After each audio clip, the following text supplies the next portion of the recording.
Welcome back to the podcast. Danny sucks right now. Why do you suck right now? Because you guys aren't helping me. All right? How many people are here right now? Let's see. 1, 2, 3. What does that mean? That's enough for a run in Elden Ring Night Rain. And I don't see your names on the list. What's going on? I'll get it soon. Can I borrow $40 from you? Make one an Andrew and the other one an Oro. Who's Oro Jackson? Who's that? It's it's Gold Roger's ship from One Piece. Oh. What happened to you, man? I mean, I'll be honest. I don't know any pirate ship names except the Thousand Sunny. That's fair. They don't really talk about them that much. Oh, yeah. If you look up One Piece ship name, there's only 3 that pop up. Going Merry, Thousand Sunny, and the Oro Jackson.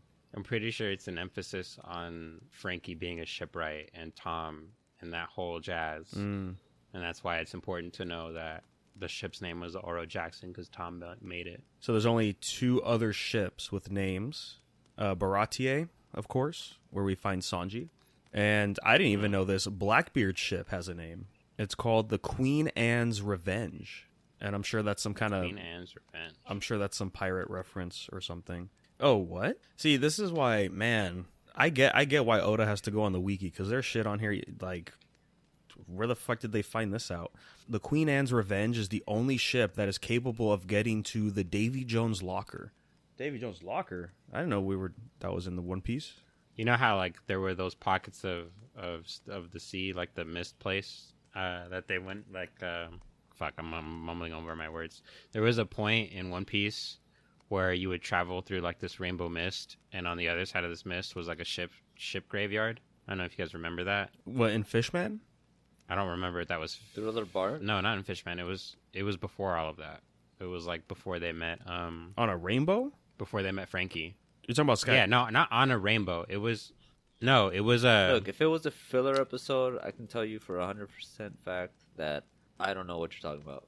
I don't think that was filler. But there was a part in One Piece, not really in the beginning, but like towards, I want to say like before they get Nico Robin. And there's like this mist. Like I said, it's like a rainbow mist. And what happens is there was like this treasure or something that was supposed to be behind it. So when they cross the threshold into it, it takes you to like some alternate dimension type shit where there's like just nothing but like a dead sea and just a graveyard full of ships. Yeah, that sounds like filler, bro. Okay, maybe, yeah. I don't know. There was a lot of things that I thought was filler that didn't turn out to be filler, so I was like, oh, that's crazy. But I haven't reread the manga in a while, so I'm just going based off of what I remember watching in the show. What? Man, I went to this little wiki rabbit hole of filler shit. Like, there's this guy, Prince D. Lancelot. Like, who the fuck? Like, this man has the name of the Will of D in his name? Bro, where am I? Hold on. Yeah, where are you? That's crazy. Bro, this has to be the guy sounds fakest. familiar. This has to be the fakest thing ever because there's a pre and post time skip. This guy looks like the dude from Needless. Yeah, I think they just pulled the image. This guy from looks Needless. exactly like the dude from Needless. He looks like both one of the antagonists in the pre-time skip. He looks like the antagonist, and in the time skip, he looks like they're just protagonist. trolling in here, bro. They have to be. Yeah. What is this shit? His alias is called Purple Beard. Yeah, the Purple Beard Pirates. Yeah, I was reading. Where am I? Hold on. That can't be real. That has to be This Venom. article is property of Lucifer Prince 000. Oh, this guy's a Needless fan. This is his OC. Oh, I'm in a wiki. I'm in a wiki where it is. Yeah, your own OC pirates in the One Piece world. Fuck this. All right, guys, welcome back to the. Maybe it is time to read One Piece. Damn. Don't you ever say that to me. Damn. What the fuck is wrong with both You know of what's right you know now? what's That's a funny, lot. guys? I wouldn't wish that on anybody, dude.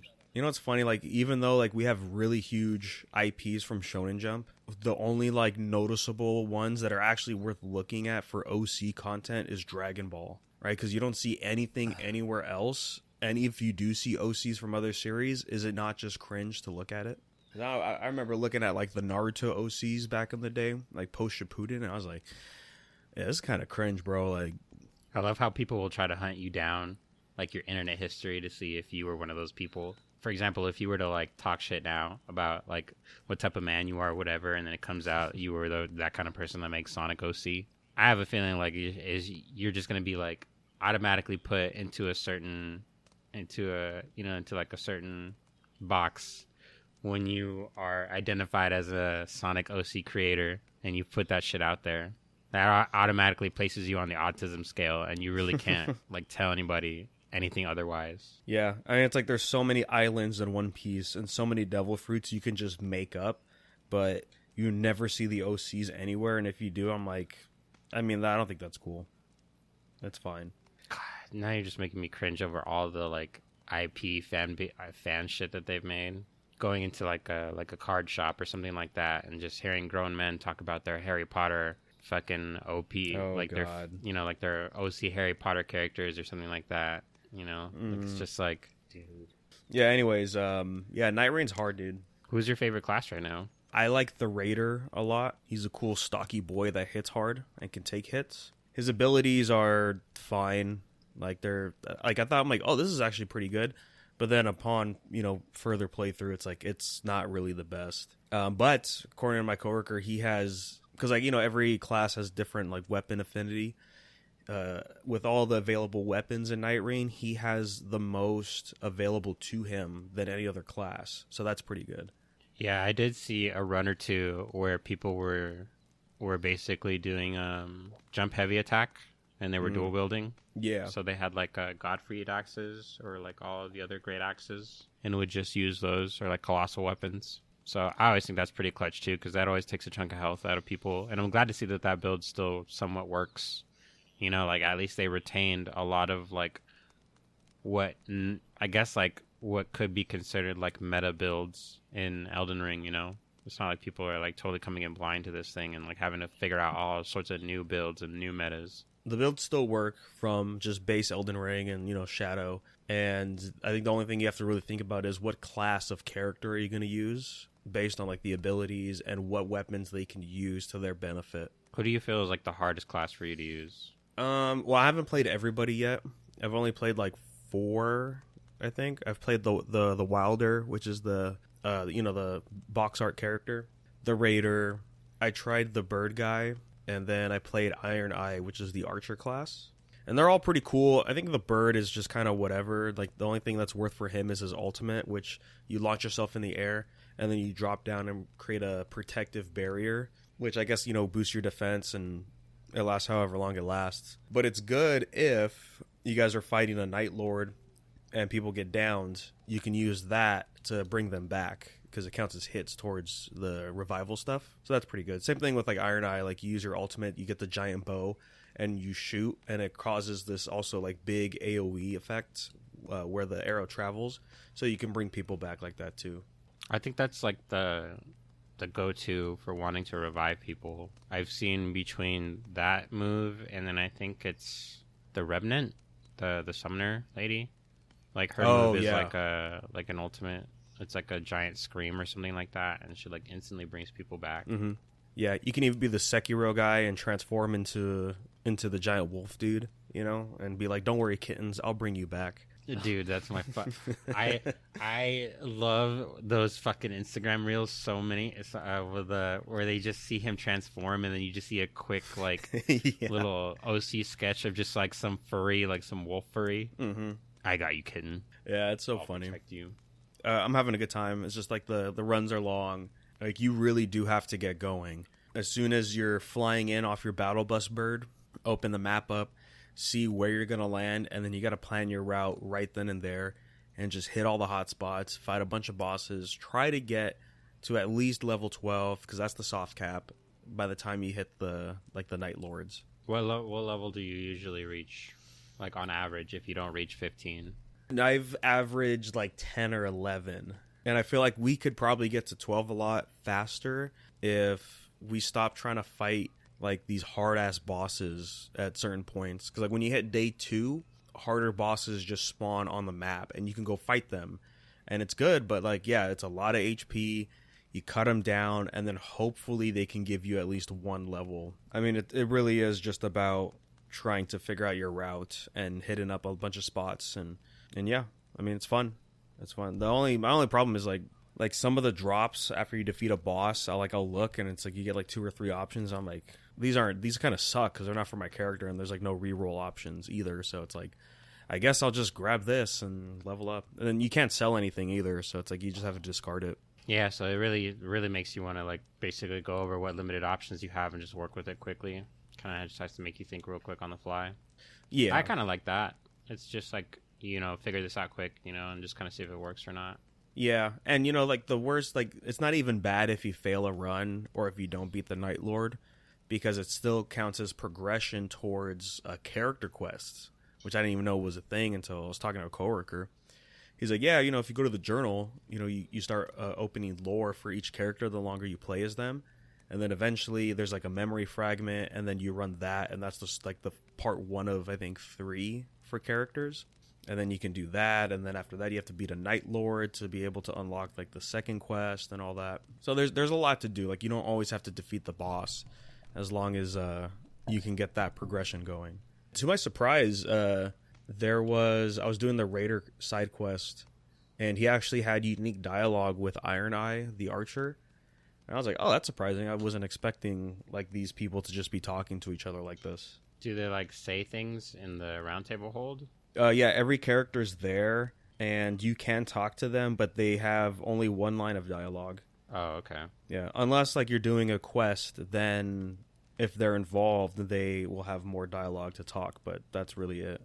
I think I'll wait until people figure out what to do with everything, because it seems like there's some dialogue you can miss by not being a certain class. Knowing me, I'm probably just gonna stick to a favorite because that's all I know how to use. I don't know.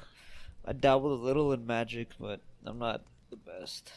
Yeah, if you stick to one character, like you could do his whole run and then try to figure out another character or whatever. Luckily, if you're doing randoms on a run, you don't have to. You could pick the same class type more than once, so that's fun. Which is, cool. I mean, probably not ideal. When you're mostly playing, it's fine. Like it's just simple, like Soulsborne stuff. But man, it's just those Night Lords are just tough to fight. They have so much HP. It just takes so long to fight them, and yeah, it's rough. Like the run I was doing earlier was one of the Night Lords where there's it's like Mothra basically, and like this giant like scorpion looking guy, and they both share the same health bar. Oh, the one that drops like the sleep bombs, right? They're not sleep. It's poison. Yeah, I saw one like that. It just like somebody was really close to killing it or something, and it like dropped like these little bombs that they had to like try to destroy before they hit the ground or they would implode. And then one of them did implode, and then like they just got wiped. Yeah, that it sucks because they share the same health bar, so you can't really do much. Like you just have to get that health bar to 0, and they're still there the entire time. So that's a little frustrating. But we got close. I think we got to like a 3rd HP before we all died. I would hate the ones that have 2 phases, man. Fuck that shit. There's definitely... Well, no, I guess there is second phase stuff. Like, it's periodically, though. Like, the first boss you fight is a Cerberus wolf. And then after a certain point, he'll split into 3 individual wolves. And then attack like that for a bit before they merge back together. And then the Scorpion Mothra combo... Eventually, like, they'll... like, the Moth will just sit on top, and then they'll attack as one boss with different moves. Those like they won't get more health or anything like that, right? It'll still be like the same. No, it's the same. The same health bar. Yeah. Yeah. I was talking about like like Millennia basically, where you do one fight and then it's like a second form with a new health bar. So luckily you haven't fought any of those yet. Yeah, I'm just gonna assume hopefully that's not a thing because that would be just too much. You would usually see that I think with like the final boss and stuff, but I don't know if Elden Ring has a final, or the Night Rain has a final boss. There is. So aside from Night Rain, have you been playing anything else? Yes, and it's I keep getting confused because I'm going back and forth, and they all have different buttons and functions and new stuff. But yeah, I've been playing the Nioh 3 alpha demo. Hell yeah, buddy. We're finally here. We finally got it. It's Nioh 3. It's Nioh open world. They just took pretty much the good parts of Rise of the Ronin, and we're just like, we can do more with this. We can just put this with Nioh. I gotta tell you though, I'm not super big on like the story itself. Just like anything, like if I do get this Nioh game, like at launch or anything like that. It's just mostly gonna be for the gameplay, like just because Nioh is Nioh and not really of whatever's happening in the story.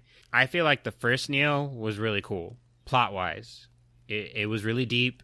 I mean, it really like set a precedent for like I want to say like samurai noir shit. You know, I mean, we even got, I don't know, it's not really 1-to-1. It's not really comparable, but we did get like that Hulu show eventually that's based off the book. And I think Nioh is also based off that same book. The Nioh's not based off the book. They're just Shogun and Nioh are both based on the same person. Okay, I see what you're talking about. And I really liked, like I mentioned, for Nioh 1, it's just like we have this, to me, it was somewhat an intricate story of at least like not, if we exclude the main antagonist, if we exclude like the sorcery guy, the actual plot for Nioh 1, I feel like was really intricate. Having to, you know, uncover the mystery of Amrita, why it's here, why Japan is having it, you know, like this abundance of what is supposed to be like holy power, but at the same time has like demon energy and, you know, a demon presence. You know, why a certain like army is being able to use the Oni to their advantage, but like the rest of Japan is like basically getting fucked. So to me, it was really cool to like go through the game and you know, learn about these characters and, you know, get to see all of these different renditions of these, you know, what would have been like, I know that they're all not real places, but just like, you know, like Japan's, I want to say like feudal nature, like the nature of how things were, like the forests and the castles, some of the villages that you would go to. There were a lot of cave levels and stuff like that. So I thought that was all really cool. Nioh 2 really took the cake for me though. Nioh 2 was like, all right, now like you get to make your OC character. Your OC character is somewhat also intertwined in this kind of convoluted story. In a way, I really liked how the ending of Nioh 2 ties into Nioh 1. I feel like that's what I really liked about it, aside from the plot of Nioh 2. Just the fact that we don't really get to see the end of William, it kind of ties into like what happens right after the first Nioh ends. You know, and I was like, oh, that's pretty badass. I like that shit. Nioh 3 is, I'm guessing, a prequel to Nioh 1 because it's at the time where Nobunaga is already in the middle of his feud, like trying to overtake Japan. And then we have, I think it's Takeda. Anyway, one of the opposing clan is Takeda, and they're the ones who have control of the Oni in Nioh 3. And so everybody that we're gonna fight is just leading up to this point where we get to see, you know, Nobunaga take control of Japan. Like that's where I feel like this game is gonna be about. And your character has a name. Like you are a named character in Nioh 3. And I don't know if that name had came up in the other Nioh games. Yeah, I'm not sure. So like, yeah, so Nioh 3 is based in 1570. I think that's, or 73.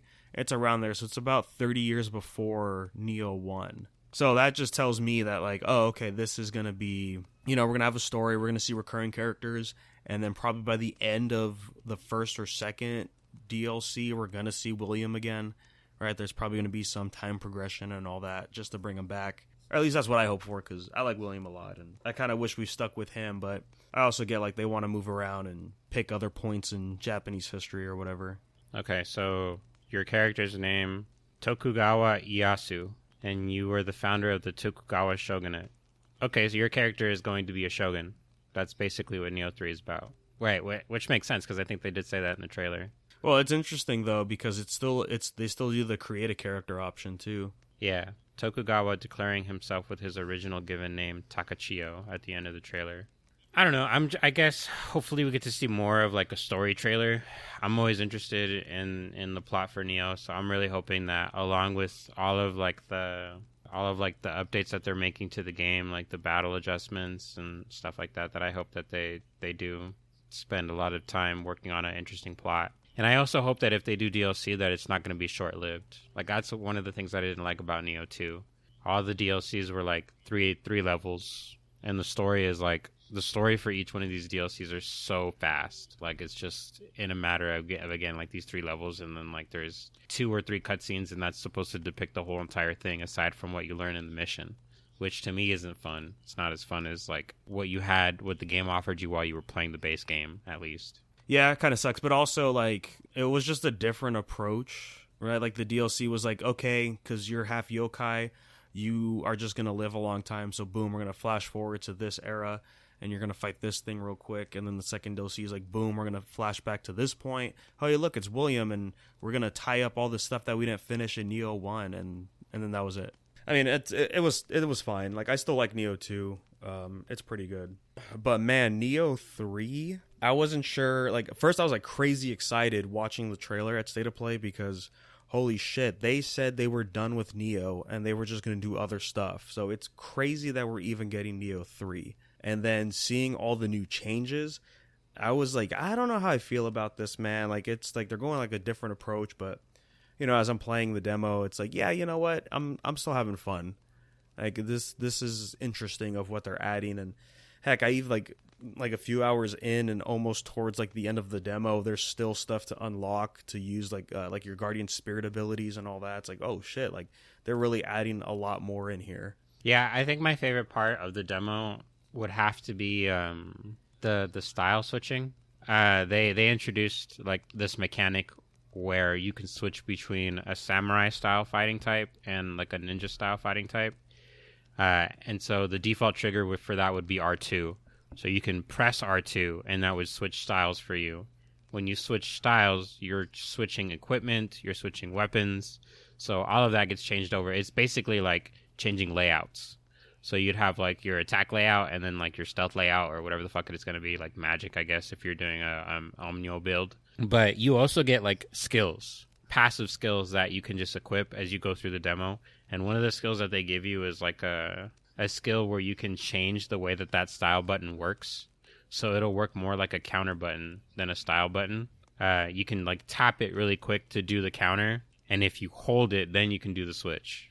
But either way, you can still do the counter. But it gives you an opportunity to like, I want to say, continue your combos. Like if you still wanted to just keep doing your samurai class or your ninja class. Yeah, it's just easier, I guess, because I mean you can always just do the burst counter, right? It'll stun the enemy, and then you can just switch back if you want, or you just keep attacking. I got that equipped too. I had to get used to it real quick, and because I was used to like diving in with the ninja class, doing all the ninja abilities with R1. Going in and then switching to samurai to really hit those heavy hit attacks, because like the ninja class, pretty fun. The damage really isn't there. Like you could do a lot of cool flashy stuff, which is cool. But yeah, if you really want to hurt them, you got to pick like samurai or something. I don't know about you, but I think the point of the ninja class is going to be more towards like afflicting status ailments.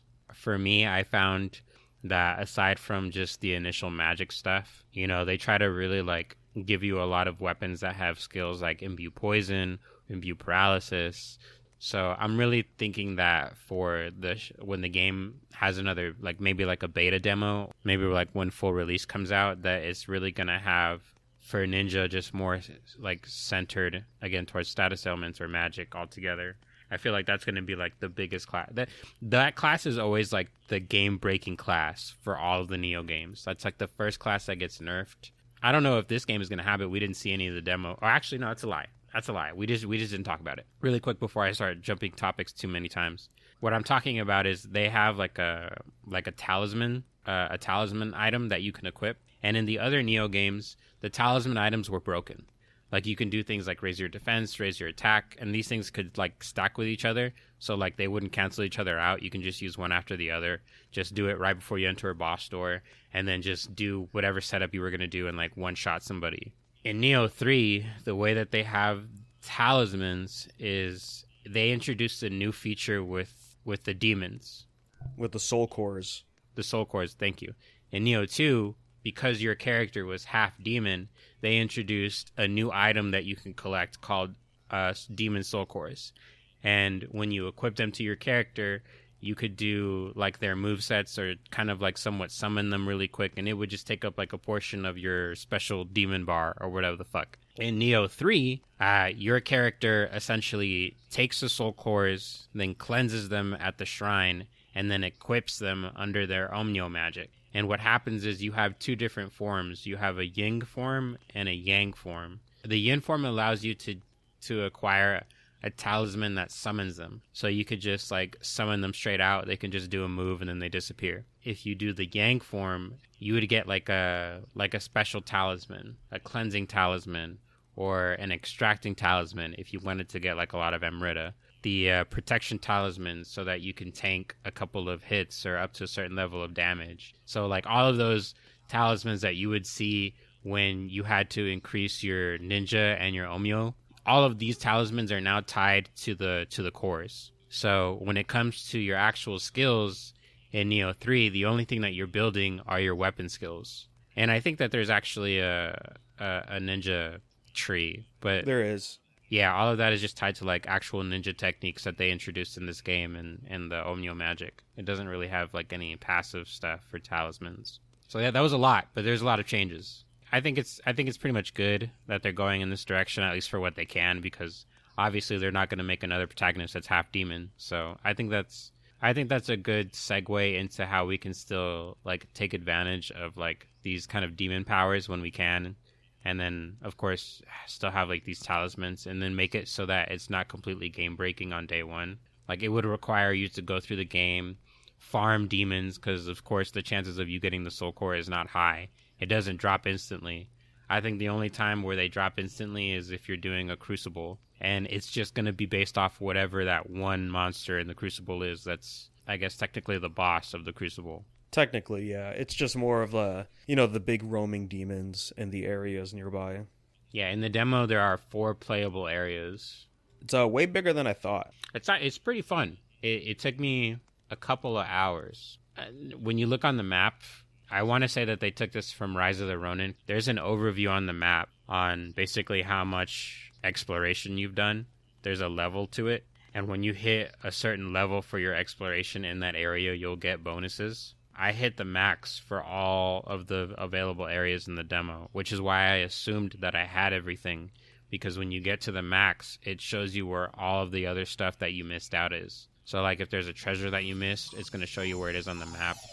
Nobody liked my idea for The Last of Us 2, but it ended up happening anyway.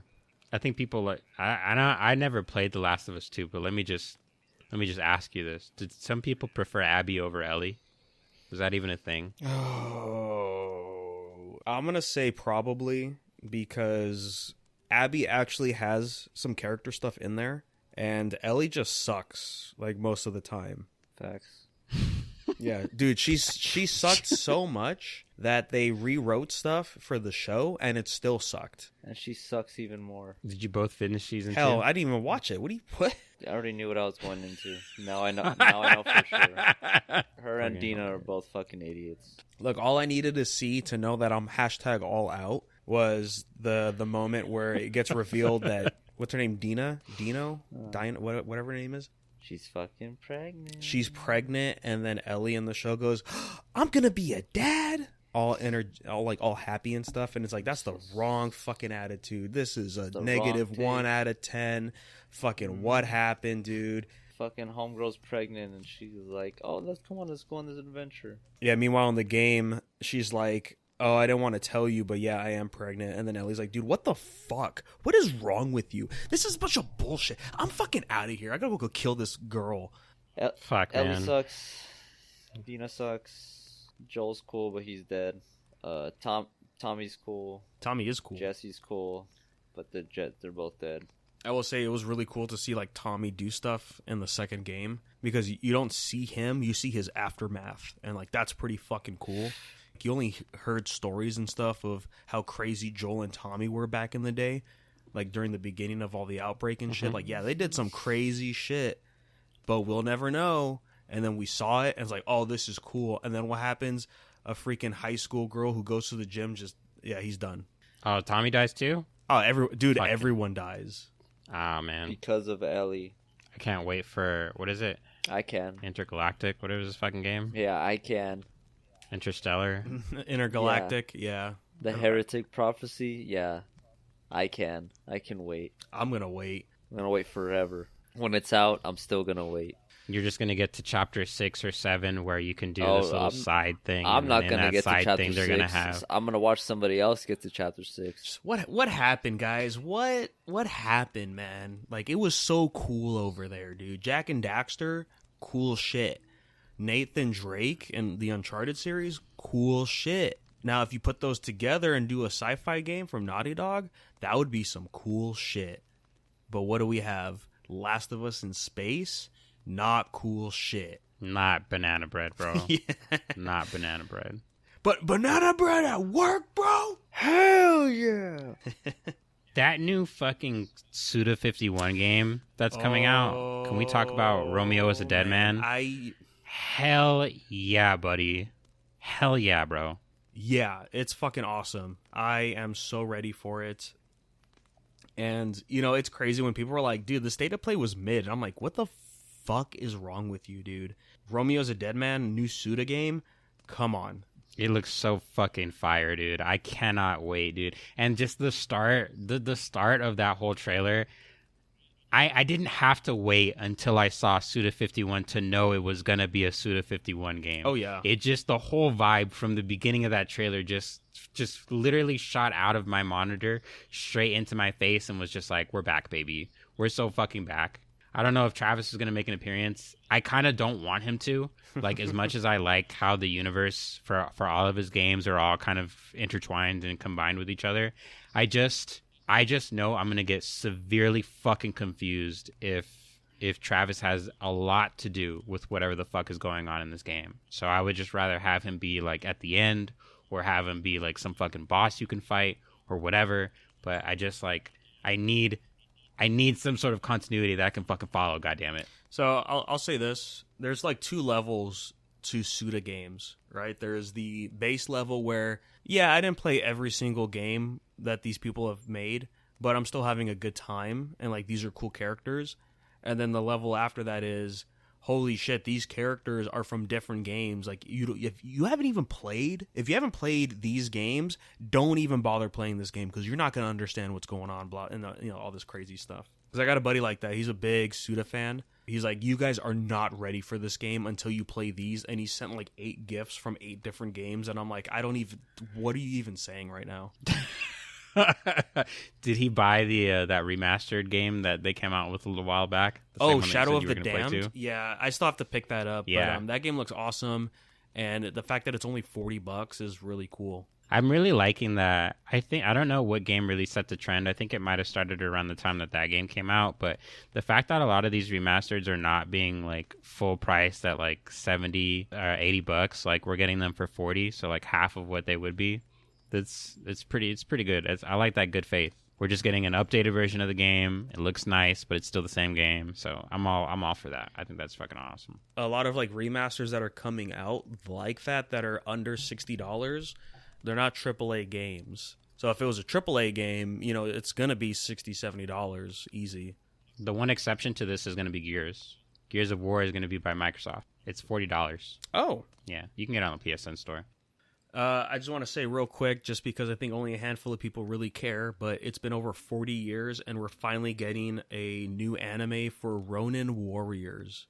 That was something I would have never have guessed to come out anytime soon. That's pretty wild.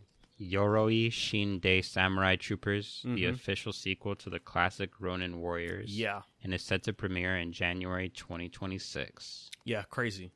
Samurai Troopers, if you don't know the Japanese name or whatever. Is it just an announcement, or was there any like trailer? Yeah, there's a trailer.